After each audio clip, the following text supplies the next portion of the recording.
प्रिय भक्तजनों, आज हम लोग मासिक दुर्गा अष्टमी व्रत का महत्व एवं कथा प्रारंभ कर रहे हैं। माँ दुर्गा को प्रसन्न करने के लिए नवरात्रि की दुर्गा अष्टमी तो बहुत ही महत्व रखती है।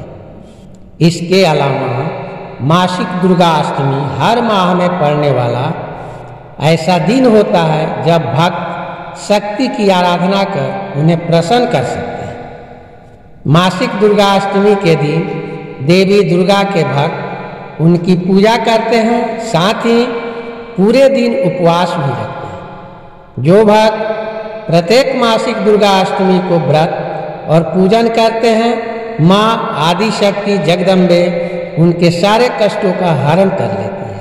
उन्हें स्वास्थ्य, धन, समृद्धि और खुशहाली की प्राप्ति होती है। मासिक दुर्गा अष्टमी कथा यहाँ से प्रारंभ किया जा रहा है। पौराणिक मान्यताओं के अनुसार प्राचीन काल में असुर दंभ को महिषासुर नाम के एक पुत्र की प्राप्ति हुई थी, जिसके भीतर बचपन से ही अमर होने की प्रबल इच्छा थी। अपनी इच्छा की पूर्ति के लिए उसने अमर होने का वरदान हासिल करने के लिए ब्रह्मा जी की घोर तपस्या आरंभ की। महिषासुर द्वारा की गई इस कठोर तपस्या से ब्रह्मा जी बहुत प्रसन्न हुए और उन्होंने वैसा ही किया जैसा महिषासुर चाहता था। ब्रह्मा जी ने खुश होकर उसे मनचाहा वरदान मांगने को कहा। ऐसे में महिषासुर सिर्फ अमर चाहता था। उसने ब्रह्मा जी से वरदान मांगते हुए खुद को अमर करने के लिए उन्हें बाध्य कर दिया, परंतु ब्रह्मा जी ने महिषासुर को अमर का वरदान देने की बात ये कहते हुए टाल दी कि जन्म के बाद मृत्यु और मृत्यु के बाद जन्म निश्चित है।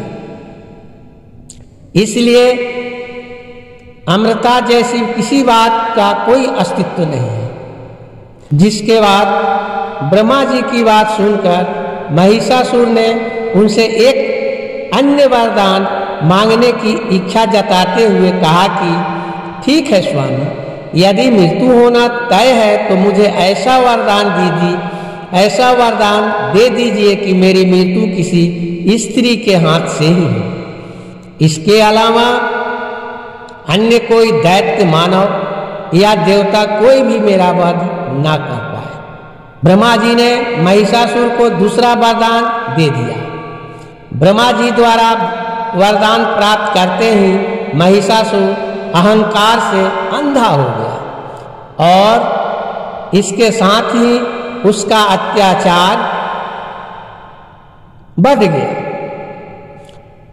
मौत के भय से मुक्त होकर उसने अपनी सेना के साथ पृथ्वी लोक पर आक्रमण कर दिया, जिससे धरती चारों तरफ से त्राहिमाम होने लगी, जिसके बल के आगे समस्त जीवों और प्राणियों को नतमस्तक होना ही पड़ा। पृथ्वी और पाताल को अपने अधीन करने के बाद अहंकारी महिषासुर ने इंद्रलोक पर भी आक्रमण कर दिया, जिसमें उन्होंने इंद्रदेव को पराजित कर स्वर्ग पर भी कब्जा कर लिया।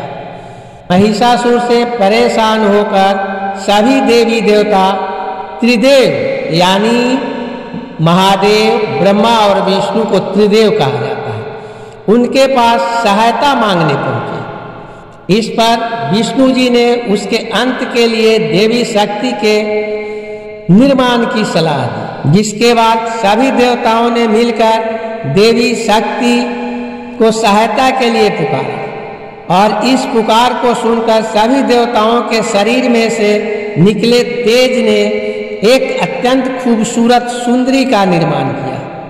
उसी तेज से निकली माँ आदि शक्ति, जिसके रूप और तेज से सभी देवता भी आश्चर्यचकित हो गए।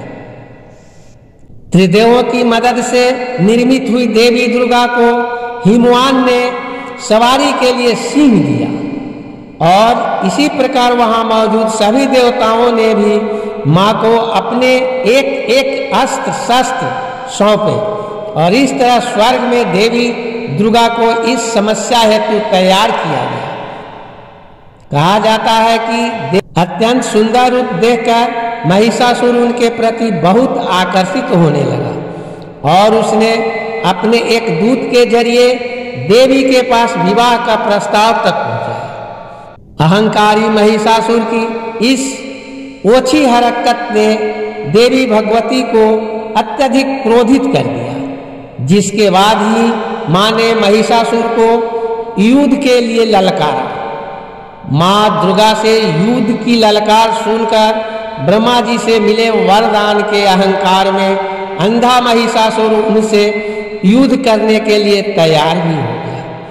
इस युद्ध में एक एक करके महिषासुर की संपूर्ण सेना का मां दुर्गा ने सर्वनाश कर दिया। इस दौरान माना जाता है कि ये युद्ध पूरे 9 दिन तक चला, जिस दौरान असुरों के सम्राट महिषासुर ने विभिन्न रूप पकड़कर देवी को छलने की कई बार कोशिश की, लेकिन उसकी सभी कोशिश विफल यानी नाकाम रही और देवी भगवती ने अपने चक्र से इस युद्ध में महिषासुर का सिर काटते हुए उसका वध कर दिया। इस तरह देवी भगवती के हाथों महिषासुर की मृत्यु संभव हो गई। माना जाता है कि जिस दिन मां भगवती ने स्वर्गलोक, पृथ्वीलोक और पाताल लोक को महिषासुर के पापों से मुक्ति दिलाई, उस दिन से ही दुर्गा अष्टमी का पर्व